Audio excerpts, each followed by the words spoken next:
Hello and welcome back to the channel. I am the Maize Madman. Before we get started, make sure you hit that like button. Share this with your friends on social media, and of course, subscribe. Today we are talking Michigan with crystal balls in their favor, who I expect to commit first, and I've got a huge surprise interview lined up next week. I'll tell you who it is right after this, and of course, I'm upset.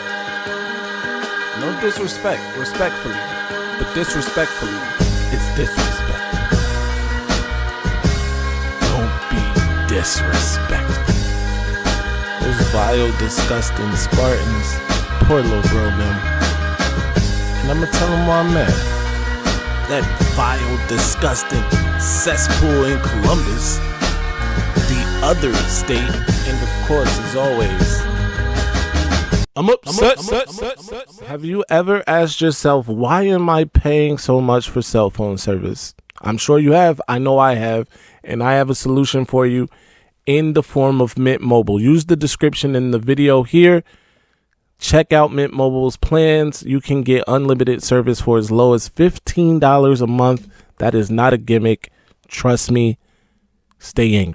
First things first, projected Michigan wide receiver and starter Samaj Morgan spoke to the media today, and he said himself, along with Zeke Berry, Will Johnson, were all returning punts in practice, which is very interesting, especially if Will Johnson, let's say, gets that job, or at least gets some of the punt returns. I know there's a lot of people like, yo, we don't want our future first rounder. Shout out to my guy Bryce Sack, who tweeted this, returning punts. But from one perspective, there was once a man who donned the number 2, who returned punts, who shut down half of the field, won a Heisman, won a Thorpe, other college football awards, won a national championship, beat Ohio State, of course, went on to be Rookie of the Year, Defensive Player of the Year, Super Bowl champion, all-time great, arguably the GOAT defensive back of all time. And if Will is trying to follow in those footsteps, who are we to stop him? In fact, go chase that greatness, Will. Go chase that greatness. Anyway, moving on. I told you guys I had a surprise guest next week.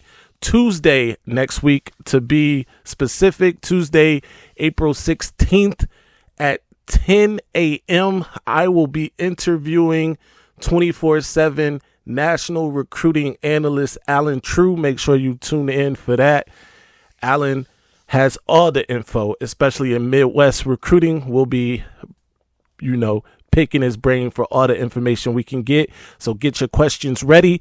Make sure you get them to me. Send them to me on Twitter. Send them to me on right here on the YouTube channel. Whatever you want to ask Alan. Also, will be live, so you'll be able to ask. Try to get in where you fit in on the live, but absolutely get your questions to me, and we'll forward those and make sure we ask those of Alex live on the show. Moving on. Before we actually get into the actual crystal ball predictions that Michigan has received, or leaders in RPM on others, let's talk about a certain offensive tackle prospect that visited Michigan a couple weeks ago, Douglas Utu out of Bishop Gorman High School in Las Vegas, Nevada, former teammate of Michigan running back commit Micah Kaipana. The belief is that Michigan really did a great job in recruiting Douglas when he was on campus, he and his family, and that Michigan may even be in the lead in that recruitment. He is playing it very close to the vest, though, and has been for the entirety of his recruitment. We'll try to get more information and keep you abreast as it becomes available. But it is a great sign if Michigan is in the lead for Utu. That belief is very high because he has been very quiet, and Michigan has shut down some other offensive line recruiting because the belief is that not only is Michigan leading for Utu, but they are also leading for another 5-star prospect, Andrew Babalola, out of Blue Valley Northwest High School in Overland Park, Kansas. But We'll keep you updated as more information becomes available on both of those recruitment. Getting into some of the prospects that Michigan is favored to land, starting with really a in-state recruit that now plays his high school football at IMG Academy in Bradenton, Florida, and that is defensive back Alex Graham. He's a 6', 185-pounder. I believe played his high school at King before transferring to IMG. Michigan has a 92% chance to land him according to On3's RPM, which is their recruiting prediction machine. He is a 4-star prospect rated number 192 in the country, the number 26 corner and the 28th rated recruit in the state of Florida. This is a big one for Michigan. I feel like it's a no-brainer, but stranger things have happened. We all know that. Moving on to the next recruit. Another defensive back from the Midwest, this time from the state of Ohio, and that is Dwayne Galloway, 4-star recruit out of Franklin High School in Columbus, Ohio.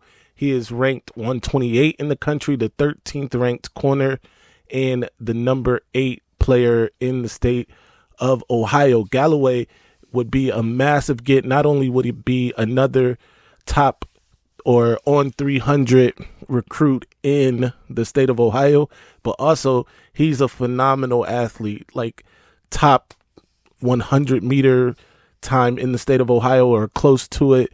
He's absolutely a speedster. He has good length at 6'2", 175, would be an excellent get for the Wolverines. We'll keep you up to date on his recruitment. Right now, Michigan leads with an 83.6% chance to land him. Another 4-star prospect Michigan is apparently in the lead for is 4-star wide receiver out of Red Oak High School in Red Oak, Texas. That is Taz Williams Jr. I'm sorry. He is ranked 283 nationally, the 38th ranked wide receiver and the 45th ranked player in the state of Texas. He was recently on campus. Another positive review from Williams. This, I would say, is a commitment alert. I put a commitment alert on Taz Williams Jr. I think he will be one of the early commitments, maybe even the first to break the kind of drought since Owens, the tight end that Michigan picked up, or I'm sorry, maybe Carter after that. Who knows? But it's been a while. Everyone knows, right? Since Michigan picked up a commitment, at least one of, huge consequence. And I think that he could break that drought for the Wolverines. So keep an eye on Taz Williams Jr. Keeping it on offense and on at wide receiver, Quincy Porter, 4-star wide receiver out of Bergen Catholic in Oradell, New Jersey, 55th ranked player nationally, the 7th ranked wide receiver in all of the country, and the top rated prospect in the state of New Jersey. Right now, Michigan has a 25.5% chance to land him according to On3's RPM, and that would be absolutely huge. This guy is a beast, 6'3", 190, would be an immediate spark for Michigan, especially on the recruiting trail. I would be and am excited for this one. We'll let you know how it goes moving forward. Keeping it on the offensive side of the ball, but moving to running back, Michigan is also favored to land running back Iverson Howard. He's a consensus 4-star, rated 233, the 19th rated running back and the number 7 rated player in the state of Maryland. 5'10", 175-pounder out of Quince Orchard High School in Gaithersburg, Maryland. Right now, Michigan has a 50% chance to land him. They are competing with schools like Maryland, Penn State, and West Virginia for his signature. This is another one. He's shown interest in Michigan throughout, even with the coaching changes. So I really think that he wants to be a Wolverine. Michigan is also in on another or a couple of other top running back prospects. including Marquise Davis and Bo Jackson, both out of the state of Ohio, both with ties to Michigan running back coach Tony Alford. But right now, neither one of those are favored to go to the Wolverines, although there is some positive motion, especially with Marquise Davis. We'll keep you posted as more information becomes available on that. Be sure to follow me everywhere at Maize Madman. Tune in live Tuesday morning, 10 a.m. for my interview with Alan True. Should be very good. Be sure to get those questions ready, like I said before. And as always, stay angry, my friends. I'm upset. Ladies and gentlemen, this might be our best season ever. Our ratings, we're about to go through the roof. All right, now I'm gonna calm down. So I'm gonna calm down, son. I just don't get that all that Mace and that lock and all that puff. I just don't get it, son, for real. Just calm And how down. the